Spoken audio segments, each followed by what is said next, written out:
DG. Baik banget defense yang dilakukan. Oke, bakal ada satu persatu member dari DG juga harus terjatuh. Abu kita lihat di sini bakal by one nampaknya dengan Jafra, dan kita lihat baik banget Abu. Dua orang berhasil dibuat knock oleh Abu. Hanya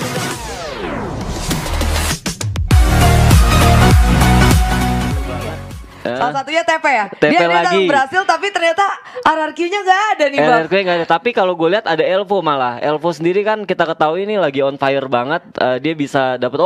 Udah langsung ada tembak-tembakan nampaknya dari tim RRQ melawan dari tim Boom ID Cerberus, dan kita lihat di sini Booms juga berhasil langsung nge-secure satu kill. Nggak langsung dikasih ampun juga dari sisi RRQ. 2 kill langsung didapatkan oleh Yamil ganteng. Wah. Iya, yang mana kali ini sebenarnya dari Gun sendiri udah tersisa sendirian aja dari pemain Boom, dan dia sepertinya masih pakai senjata MP40, jadi Diras kayaknya masih bisa. Tapi notabene Razer biasa megang shotgun. Who knows ya kalau diserang 3 pemain dari RRQ. Kalau gue lihat bener-bener kayak ini anti klimaks dari tim Boom sendiri ya. Gue nggak tahu kenapa kayak performanya tuh bener-bener gue nggak ngelihat ada satu peningkatan ya. Nah ini udah bakal langsung ditembakin, ada satu very juga dilakukan turun ke bawah, tapi bakal langsung kedengaran stepnya, bakal langsung dikejar. Ada tembakan Yamil, kita lihat coba untuk nahan dulu dari belakang. Yamil lagi coba untuk buka, nggak ada yang kena. Nggak banyak opsi yang dipunya oleh Boom Cerberus sampai akhirnya mereka lagi-lagi harus tereliminasi. Hanya dapat 1 kill, berarti dapat 0 poin. Terus dapat 20 poin tambahan. Poin tadi di pot gede cuma 60, jadi cuma dapat 80 poin. 80 poin aja dalam 1 match day ya. Bener, itu sangat kayak pedih banget sih. Oke, kita lihat ada lagi tembakan nampaknya dari tim Dranix yang cukup ada perlawanan dari Evos. Satu persatu dari member Dranix harus terjatuh, hanya misalkan 2 member dari tim Dranix nggak langsung dikasih ampun, dikirim langsung ke lobby. Yes, ini dia perlawanan di antara Pose yang mana benar-benar memperebutkan peringkat pertama tentunya, yaitu Dranix dan bahkan satu lagi harus terjatuh. Ada very dilakukan oleh Sam 13 menyisakan 1 member dari Dranix. Bakal kelihatan nampaknya, bener aja langsung kelihatan di handphonenya Sam 13. Udah ada di yang lain juga nggak coba ya. Yang lain nggak coba untuk nyari, tapi ini harusnya infonya udah bakal masuk ke teman-teman yang lain. Sam 13 masih coba untuk maju. Ini bener-bener kayak nggak ada cover. Oke, udah ada cover dari satu temennya, yaitu Abu. Kita lihat apa yang bakal dilakukan oleh Sam 13. Coba untuk ngelihat 1 lawan 1, nggak ketemu. Ini pasti masih bakal dicari. Kita lihat ketemu shotgun, ketemu. Bahaya yang gua bilang. Terlalu beresiko, dimana Sam 13 nggak mau nunggu temen-temennya. Itu gua nggak tahu kenapa infonya nggak di follow up sama temen-temennya. Harusnya bisa clear match ya, maksudnya bener-bener bisa 0 tuker 4, tapi malah jadi kemungkinan terbesarnya adalah 1 orang juga harus tereliminasi ya kan, terculik. Kita lihat di sini 05 juga sudah mulai bertemu. MP40 sudah disiapkan, 1 orang mati. Cikyo berhasil membunuh dari Mr. 05, dan kita lihat Street berhasil mematahkan perlawanan dari Dranix Dauntless. Wow, itu kalau seandainya tadi bener-bener Streetnya mati lagi sih, gua rasa bener-bener pressure buat Abu ya. Buat Abu, betul. Karena Abunya juga tadi posisinya juga jauh, dan bahkan kalau emang temennya udah bener-bener knock 3 lawan 1 orang Dranix loh. Dibikin bener-bener kacau balau. Dan bahkan Sam 13 sebenarnya Bang, pas kayak yang lu bilang, pasti Sam 13 udah lihat di handphonenya. Harusnya dia udah notice di situ ya. Tapi somehow dia kayak kebingungan, dan bahkan ketika dia majuin ke arah Cikyo, dia nggak megang senjata. Bener. Jadi kalau gue lihat sebenarnya dia udah tahu posisi di sana, karena masuk ke dalam kompon sendiri dia udah coba cari, nggak ada, pasti di belakang rumah. Cuman yang kalau gue boleh catat adalah ini nggak mungkin mereka ada kom yang jelek, pasti mereka bakal kasih tahu ya kan, ada info. Cuman yang salah adalah follow up yang lambat, dan yang dilanjutin lagi Sam 13 juga nggak sabar gitu ya kan. Sampai akhirnya malah keculik. Sayang banget sih, 1 poin yang hilang, 1 player yang hilang, yang harusnya kemungkinan besar tuh nggak kejadian. Ya apalagi yang harus dihilangkan di pulangan ke lobby adalah shot callernya itu sendiri. Yang emang notabene bener-bener kayak penting untuk tim, tapi sayangnya harus dibalikin ke lobby. Tapi it's okay Bang, yang namanya juga balik lagi ya, yang dipulangin itu nggak bikin merugikan. Dranix lawan 1 pote sendiri, apalagi Dranix tadi kalau nggak salah di peringkat pertama ya. Benar, worth it banget menurut gue buat Evo sendiri.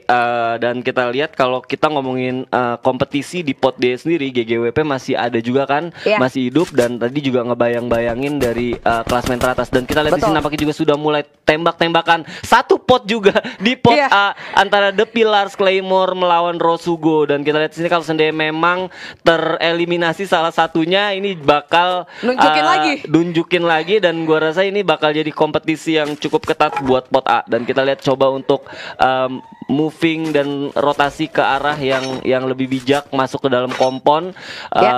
Gua lihat di sini nggak ada yang coba buat buka vision ke arah bawah karena lagi-lagi gue ngelihat ini gameplay yang rada berbeda dari The Pillars di hari pertama ya. Kalau lu ngomongin The Pillars Claymore di hari pertama, mereka di game pertama dan kedua itu ngelit, jadi kayak pressure-nya nggak terlalu besar sampai akhirnya di game yang di hari ini ya kan, match day kedua ini mereka gua rasa pressure-nya tinggi banget karena di game pertama di game kedua dan game ketiga mereka benar-benar nggak mendapatkan hasil yang maksimal ya kan. Jadi benar-benar kayak ronde keempat mereka pengen maksimalin mendapatkan poin penuh. Di samping itu ada satu tamu yang diundang. Itu dia, udah mulai ada drone nih yang mana makin nunjukin posisi dari tim Rosugo ya. Kalau gue bilang kita lihat dari minimap, dari tim Rosugo ini kepecahnya nge-splitnya lumayan jauh. 2-2 terus udah gitu kalau emang dari The Pillars sendiri benar-benar kayak komit, wah ini duanya lagi jauh. Ini kita bisa banget nih ras 2 yang di bawah. Itu bisa banget kalau dari The Pillar-nya emang mutusin kayak ini game terakhir gue butuh poin dan gue bakal coba buat ngeras ke arah 2 Rosugo yang emang notabene jauh dari teman-temannya. Ya karena mereka juga nggak tahu itu Rosugo, gue rasa juga mereka bakal coba untuk tahan bijak banget karena ini bintang-bintang lagi gak sih bang? Bintang-bintang lagi? Bintang-bintang lagi. Waduh. Jadi kalau gue lihat di sini juga harusnya circle juga baru mau mulai menutup, dan yang patut kita ingat adalah ini masih circle pertama. Yang mana Purgatory sendiri kan salah satu map yang cukup besar ya. Gue kalau ngomongin map tuh gue sebenarnya nggak sabaran nungguin Kalahari sih. Kenapa tuh? Ya karena saatnya sih, mungkin emang udah saatnya kayak kita punya satu tempat untuk berkompetisi di tempat yang lain gitu. Dan gue ngebayangin kalau seandainya Kalahari keluar terus bisa jadi satu map tambahan di scene kompetitif ini bakal lebih seru lagi karena semua mulai dari pertama. Iya, padahal kalau kita ngomongin soal map Bermuda dan Purgatory itu sendiri, patahan-patahannya belum aja banyak masih yang ngapalin ya kan? Iya, masih belum kedetek kayak tadi Dranix yang udah di defensif di patahan dari mid game, tapi ternyata di late game-nya dibalikin sama tim GGWP. Waduh. Kalau gue lihat di sini sendiri juga semua hampir udah coba untuk masuk ke dalam zona. Cuman hanya tinggal beberapa tim aja, tapi kalau gue lihat dari zonanya juga nggak terlalu jauh, yang mana mereka juga nggak butuh effort banyak buat coba untuk masuk. Nah yang menarik adalah gue bener-bener kayak nungguin update dari circle-nya sendiri. Kalau sendiri ke bawah ke arah campsite ini bakal seru banget. Karena kosong. Karena semuanya benar-benar di atas. Kita lihat ya, ini mapnya juga udah jalan, dan di sisi lain juga kayaknya udah ada DG yang udah mulai papasan sama EVOS, tapi mengingat Sam 13-nya juga udah nggak ada, kayak dari EVOS-nya emang kayak nggak mau bener-bener open war ke arah tim DG ya. Iya, kalau gue lihat sendiri juga ini EVOS bener-bener kayak udah ngerasa nggak tahu kenapa kayak mereka ini bisa jadi blunder sih menurut gue. Bisa jadi blunder karena kalau seandainya lu coba untuk ngerotasi. Kenapa tuh bang mobilnya bang? Kayak ada batu ya kita lihat di sini nampaknya juga sudah terjadi perpecahan, pertempuran. Ada DG yang nampaknya juga bakal bertemu salah satu member dari XCN, harus terjatuh. KS Rain sang kapten ya harus terjatuh. Kita lihat satu persatu member dari XCN juga coba untuk mundur masuk ke dalam satu kompon. Kita lihat nih kuncinya harus sabar kalau udah kayak gini ya.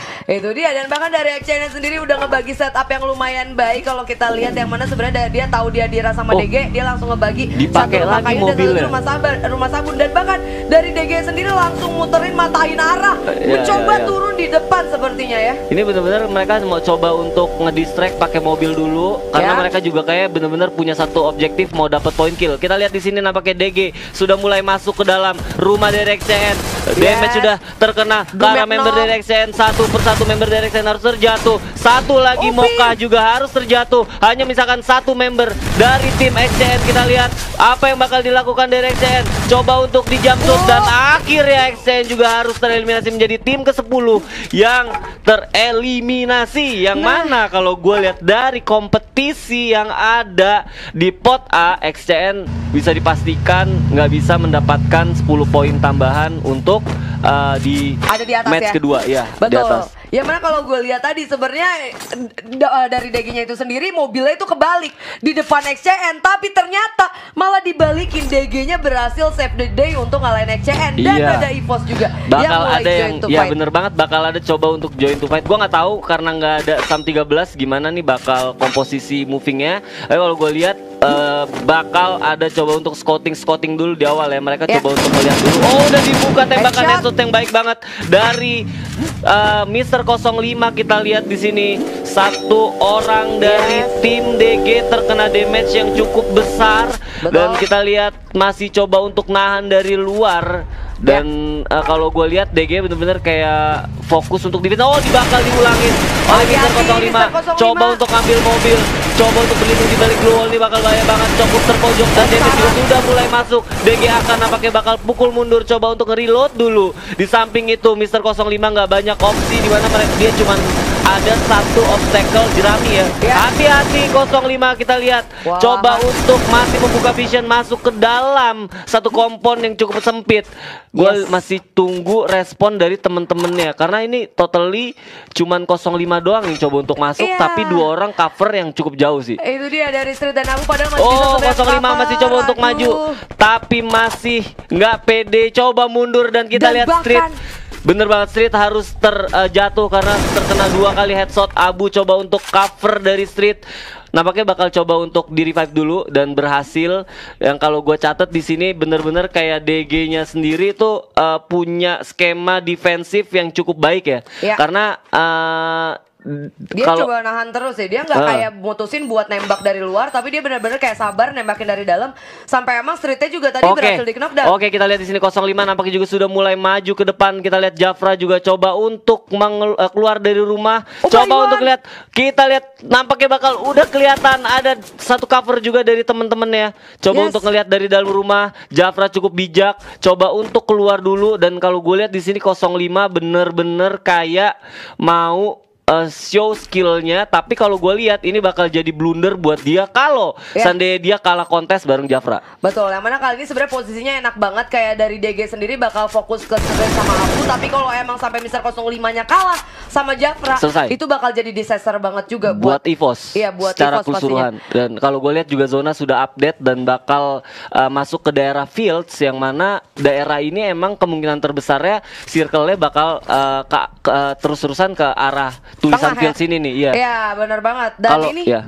emang benar-benar kayak berbahaya juga. Ini bakal jadi wasting banget buat EVOS kalau dia udah berhasil ngeratain Dranix, tapi ternyata malah dia yang diratain. Oke, kalau gue lihat di sini ada satu skema yang baik banget dari EVOS karena satu persatu membernya coba untuk stick dan malah di sini Jafra yang bakal ke pojok ya. Tapi yang gue suka dari Jafra langsung respon cepet, dia nggak mau stay di sana karena tahu rumahnya udah dikepong. Oke, Waduh. satu cara yang dilakukan lagi yaitu ngedistract dengan mobil, tapi gue nggak tahu kenapa komnya jadi berantakan. Perez malah maju ke depan dan kita lihat di sini nampaknya juga udah ada Elvo yang bakal bertempur dengan tim mereka. Tim mereka juga cukup terpojok, hanya mengandalkan beberapa obstacle dan kita lihat bakal terjadi pertempuran antara high ground dan juga low ground. Betul, yang mana sebenarnya di sini Reka yang notabene masih berada di luar zona bakal kesulitan banget untuk masuk ke dalam zona, mengingat tim Elvo sekalipun dia berada di luar zona tapi benar-benar pas banget di garis putih. Satu Dan persatu bahkan- member dari Reka harus terjatuh, hasil dari kesabaran Elvo yang coba untuk menembaki tim mereka dari tadi akhirnya mendapatkan 1 kill. Iya, yang mana kali ini juga ada tim satu sepertinya yang udah mulai join to Satu fight lagi juga Suns-nya. harus terjatuh. Suns nampaknya nggak jadi Suns karena terjatuh kenok langsung begitu aja. Mereka Ya. coba untuk ngeflank arah jauh ya, tapi ini cukup riskan karena ada tim 6 atau Elvo sendiri yang masih Rizal. coba untuk buka fairing dan kita lihat di sini JS1 JS1 juga cukup terpojok, masih coba ditembakin karena ada tim yang Waduh. lain juga dari rumah ayam yang coba untuk nembakin dan terjatuh, hanya menyisakan Rizal yang juga sudah di luar zona. Lagi-lagi ini jadi satu keunggulan dan kita lihat nampaknya TP juga berhasil membunuh salah satu member dari GGWP. 2 orang terjatuh dan kita lihat ini, oh 4 lawan 2. 1 Mandrong berhasil membunuh dari Kapten The Pillar Claymore, dibalas lagi. Hanya misalkan satu member dari GGWP yang nampaknya juga nggak mau komit untuk maju. Dia bakal coba untuk nahan dulu, coba untuk keluarin dari airdropnya. Gue nggak tahu apa maksudnya ngeluarin airdrop di situ, tapi kayak emang kesempatannya ngeluarin. Oh, Reka Esports harus tereliminasi dan ini bakal jadi angin segar buat The Pillars Claymore. Kita lihat di sini nampaknya juga sudah mulai dan terjadi lagi nampaknya TP Fluxy berhasil nge-secure killnya ya. Iya, yang mana kali ini juga DG juga berhasil meratakan dari pos Mr. 05 menggunakan Rosugo juga harus tereliminasi dan dipastikan The Pillars bakal mendapatkan tambahan 10 poin lagi harusnya. Betul, yang mana kali ini 7 tim 19 pemain dan RRQ Hades kali ini berhasil masuk ke 7 besar walaupun dengan 2 orang pemain. 2 orang pemain, oh baik banget. Satu tembakan senjata jahanam langsung ke arah atas mendapatkan 2 member dari bos. Baik banget aim yang dilakukan oleh Elvo mengeluarkan senjata jahanam itu benar ke atas. Ke atas banget sampai akhirnya kena 2 pemain, tapi di sini J-nya udah kesal sendiri dan bahkan posisinya open field banget. Iya sayang banget tapi nggak di follow up, harus mati Elvo di sini dari tim DG Perez yang berhasil mendapatkan kill dari tim Elvo. Dan kita lihat di sini nampaknya juga mulai lagi ada senjata jahanam Valence. Kita lihat DG Kenzo coba untuk fairing ke arah tim Boss Esports. DG baik banget defense yang dilakukan. Oke, bakal ada satu persatu member dari DG juga harus terjatuh. Abu kita lihat di sini bakal by one nampaknya dengan Jafra dan kita lihat baik banget Abu. 2 orang berhasil dibuat knock oleh Abu. Hanya misalkan DG dari DG Kenzo dan juga DG AK. Perse nggak dikasih ampun. Nampaknya EVOS Abu hanya mengandalkan dari Glue oleh aja. Nah itu dia, ini benar-benar angin segar juga buat EVOS yang mana ternyata dia berhasil masuk ke 5 besar. Apalagi kalau sampai ada satu senjata jahanam lagi. Abu terkena damage cukup banyak. Hanya misalkan separuh dari HP. Apa yang bakal dilakukan? Coba masih untuk nge-revive.